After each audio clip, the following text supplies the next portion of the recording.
Welcome to Windows on the World. We're going to be talking about the anti-Russian rhetoric that's going on, and especially from the elements within the Labour Party and the Momentum group, which is there to support Jeremy Corbyn. Now, this is from Left Foot Forward. It's a blog by somebody called Adam Barnett. It says, Jeremy Corbyn must break silence on Assad and Russian bombings. Labour and Momentum activists sign a letter calling on Corbyn to help Syrians stop the war. Jeremy Corbyn must speak out on Syria and condemn Russia's bombing of civilians, says Labour and Momentum activists in an open letter to the Labour leader and anti-war campaigner.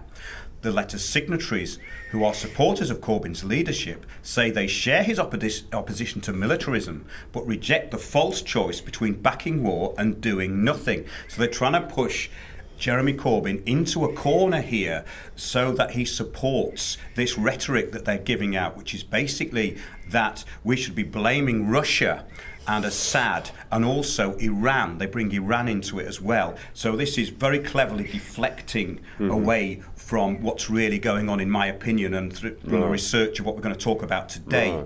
But it goes on. Corbyn has said he supports a negotiated settlement in Syria to end the war, but Syrian activists say he should condemn war crimes by the Assad regime and its ally Russia and back humanitarian efforts. So this is all very like change agent speak. It's very cleverly constructed to push Jeremy Corbyn into a corner.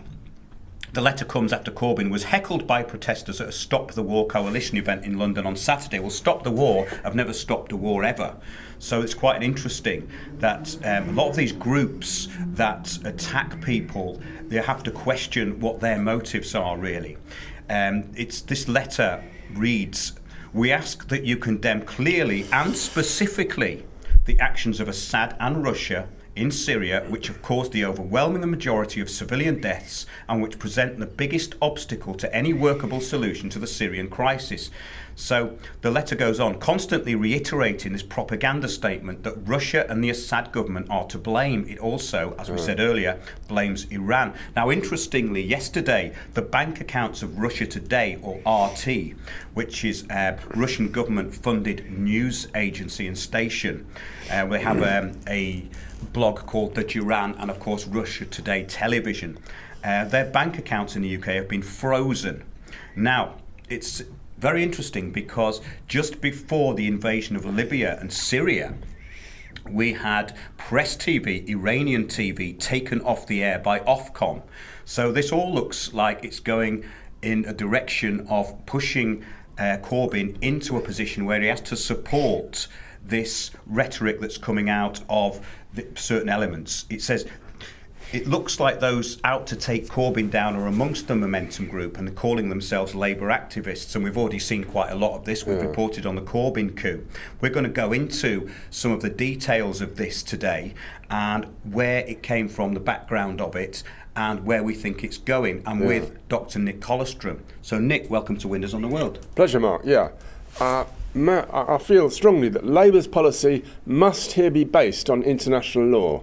Jeremy has to steer it that way. That's the only basis strong enough to counter these Blairites. Jeremy is a peacenik, but he has got an enemy. He needs to understand who his enemy is. His enemy is the Blairites within the Labour Party.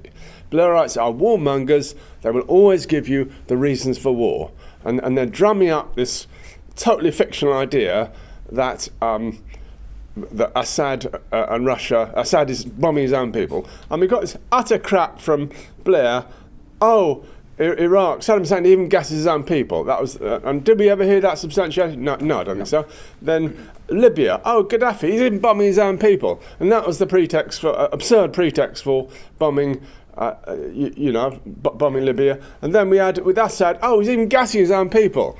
And that was totally exposed with help from Russian intelligence, okay? They totally deconstructed that gas thing. It was American CIA giving gas to the rebels and various stooges they'd put in place, and a lot of actors on the floor, lying on the floor, pretending to be gassed. And the whole story fell apart. It was about 2 years ago, wasn't it? And now they're trying to, and that undermined the whole case for attacking Syria. Now they're trying again with this nonsensical story that Assad is bombing his own people. And the important thing is that Russia's presence there is legitimate. It's in accord with international law. That is the national government of Syria, as democratically elected, and it has invited and welcomed Russia there to, in their opinion, fight the terrorists. And that is their judgment who the terrorists are. It's not for us to say, oh, they're only moderate terrorists. They're the good guys. It's not our business to go undermining sovereign governments, which Britain seems to think it has got that some sort of exactly, mandate. And the Syrian army are kicking out a lot of these ISIS terrorists anyway. Yeah. You know, they're doing quite well against them. them. I mean, British Tornado jets flying over Syria and bombing whoever, I don't know who they're bombing, but that is absolutely illegal. That's criminal. It's a war of aggression. We hung Nazis for a war of aggression. To fly warplanes over a foreign country with their instructions who they're going to fight or bomb, that is absolutely criminal and illegal. And Jeremy needs to come out and say so. Now, his enemies are going to scoff at him saying, oh, you're just pro-Assad. Oh, you're just pro-Russia. That is the poisonous language they will use, okay? And the only way he can have a basis strong enough for opposing that and maintaining the unity of the Labour Party is international law. That we stand by that. That's the only basis for world peace. Absolutely, Nick. I just want to carry on with this propaganda stuff because according to BBC News, it says here, Russia has come under increasing criticism from Western nations for its attacks on rebel-held East Aleppo, with the US and several prominent political figures accusing Moscow of war crimes. Here we go. The EU Foreign Affairs Council also published findings on Monday that concluded Russia's involvement, along with Syrian government forces, may amount to war crimes. Well, anything may amount to war crimes, right? The deliberate... Now, this is an interesting quote. It's ambiguous as to whether it's actually aimed at Russia. Because it can be taken out of context. The deliberate targeting of hospitals, medical personnel, schools and essential infrastructure, as well as the use of barrel bombs, cluster bombs and chemical weapons, constitute a catastrophic escalation of the conflict and may amount to war crimes, they said. Yes, but is Russia doing this? Well, we need to find out who is writing this script, this poisonous stuff the BBC is coming out with, utterly poisonous stuff, to make the general population hate the Syrian government. I mean... that is some anonymous source that has written that, and we don't know who, do we?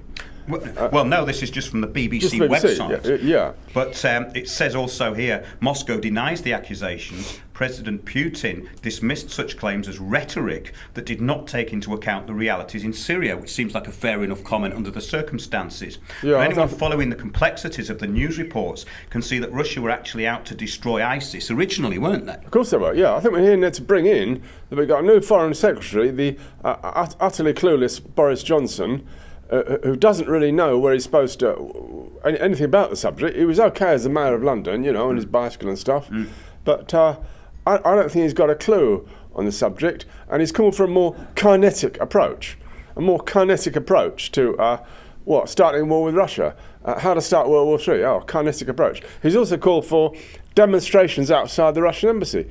Well, that's outrageous. How are Russian diplomats supposed to function in London if the foreign secretary is calling for demonstrations like this?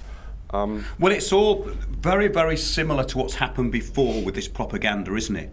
Where we've got to go into in the next part. Well, I think we need to call for friendship with Russia. Russia's one of the few countries that's, I mean, correct me if I'm wrong, it's never threatened or attacked Britain in its entire history, has it? Well, this is the point, that we're getting this PR dribbling through. So this is really coming from the military-industrial complex. It is, yeah, totally. It must be, and it's trickling down into news organisations. But also, I wonder, Mark, the Russians are a different race. They're Slav. So could you say that's race hatred if Boris is calling for enmity with Russia? Well, that really depends. I mean, isn't he from an East European or Russian background anyway? Isn't he American or something? No, I think they're from Eastern Europe originally, aren't they? Or somewhere. It doesn't really matter. But the point is this: that we're now getting to the fulfilment of what this agenda is about. Those who've been following this with the neocon agenda, which came from the Project for the New American Century, this is very important because there was going to be 7 countries taken out in 5 years, and this Project for the New American Century it was part of this neoconservative agenda. Yeah, let's go through the countries they're taken out. Yeah, we'll do that in a minute. But it was established in the spring of 1997, funded largely by the energy and arms industries. The Project for the New American Century was founded by neoconservative think tanks whose stated goal was to usher in a new American century. Yeah, Wolfowitz, Crystal, That's right. Richard Pearl, Rumsfeld. All those incredibly evil characters. So it goes Vulcans, on. Yeah, having won the Cold War and no military threat to speak of, this group of ideologues created a blueprint for the future whose agenda was to capitalise upon our surplus of military forces and funds and forcing American hegemony and corporate privatisation throughout the world. And there's a number of goals. One was increase an already enormous military budget at the expense of domestic social programmes.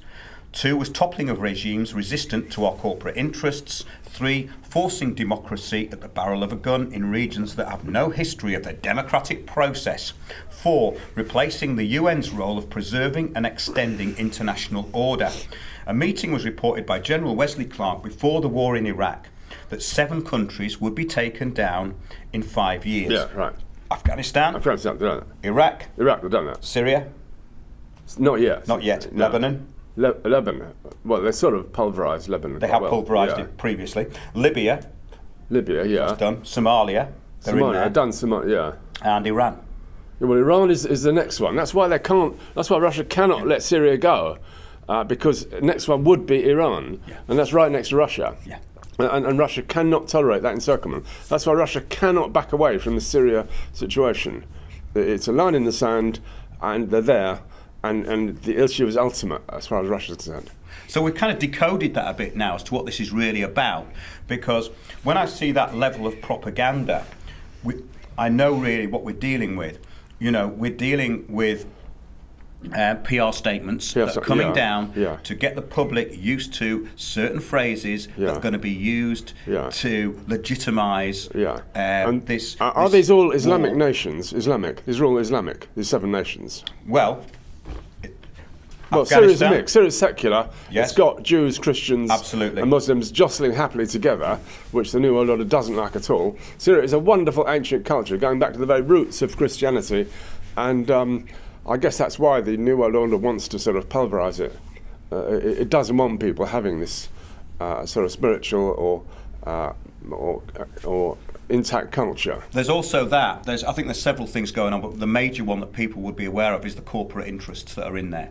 The corporate interests which are in all these countries, taking away their resources and rebuilding their nation for them at their own cost and putting their own infrastructure also in. Syria and Iran being few countries remaining on planet Earth that have not got international Rothschild banks. They've got their own national banks, which is partly why they... Printing your own money, or being allowed to print your own money, is something that the world government does not like. Obviously the IMF would not like that, and they're a big part of this because it's all done under the UN, and the IMF is an agency of the United Nations after all. So could we say that the British Army always fights on the wrong side of every war, Mark? Is it always fighting to crush national independence and always fighting to promote international Rothschild banking capitalism? It seems to me throughout my life that's what I've seen the British Army doing.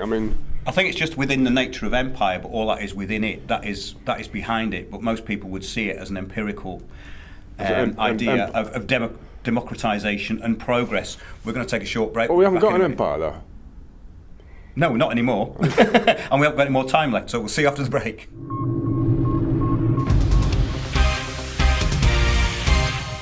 Welcome back to Windows on the World. We've been discussing this blog that was put out, and also the BBC's position and this rhetoric against Assad and Russia. I'm now going to talk to Piers Corbyn about this latest Corbyn coup. Piers? Yes. I think, it's pretty staggering, right?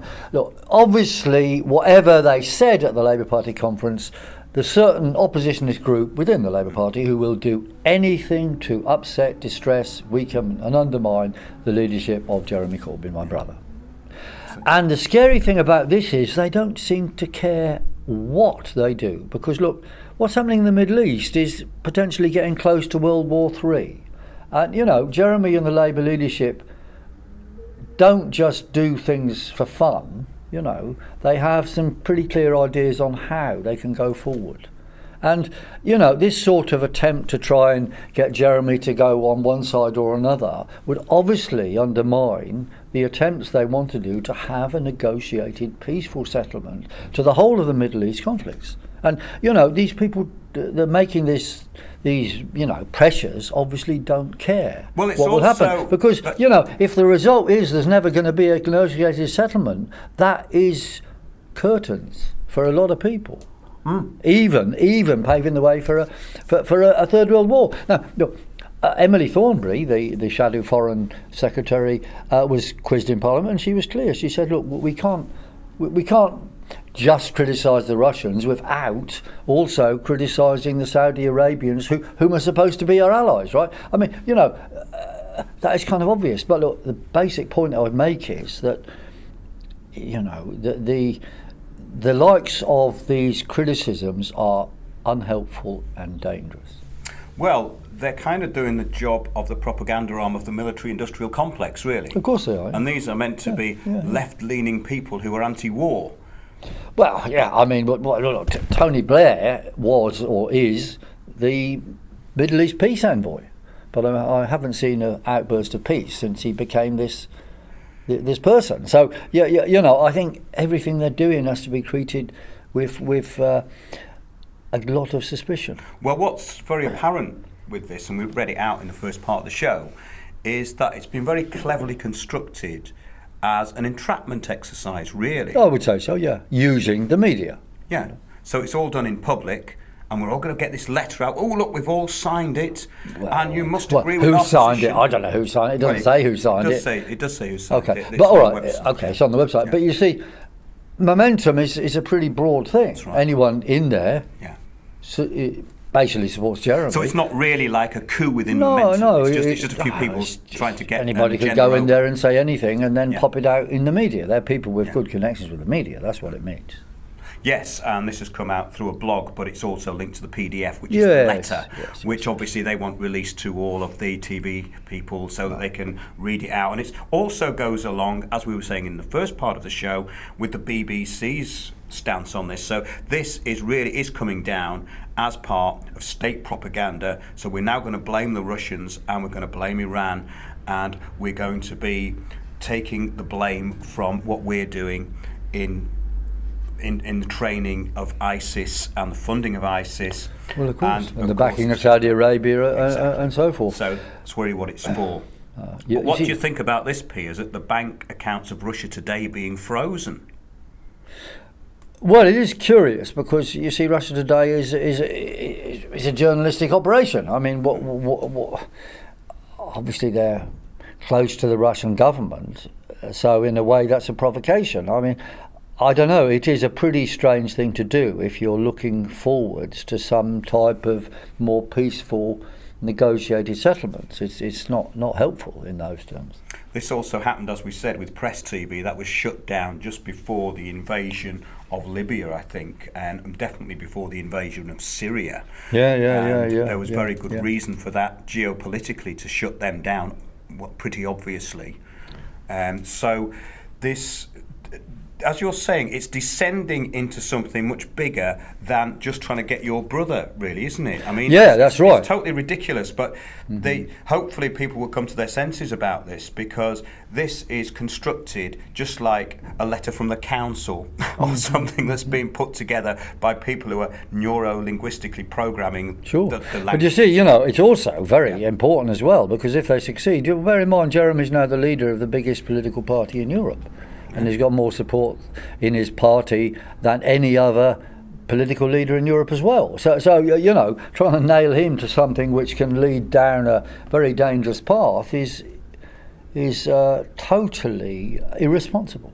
Yeah, I mean, it's very, very manipulative. We ask that you condemn clearly and specifically the actions of Assad and Russia in Syria, which have caused the overwhelming majority of Syrian deaths and which present the biggest obstacle to any workable solution to the Syrian crisis. Now, that's a propaganda statement, but it's been presented as a statement of fact when it isn't. It's an interpretation of what may be going on, but then they're blaming Assad when we know that the Syrian army were repelling ISIS and Russia originally were fighting them. Russia was successfly destroying ISIS. That was a couple of years ago. Well, yeah, indeed. So it appears. I mean, of course, in the Middle East, there's bad on all sides, that's for sure. But you see, announcing badnesses is not going to solve anything right now. I mean, we have to work towards negotiated settlements. Yes. All right, then, Piers, would you like a last word on that? Well, the last word on this particular thing is it's just another example of things in the attempted Corbyn coup continued, and what shocks me is the brazen nature of these opportunists who are prepared to risk many, many things just for essentially internal political gain, and it's disgraceful. Yes, it's very, very reckless, and it's also very nasty. I mean, if you actually look how it's written, very manipulative, and it's bound to back him into a corner that he can't get out of just for the sake of the military-industrial complex. And these people, in my opinion, should be ashamed of themselves. That's it for now. We'll see you soon.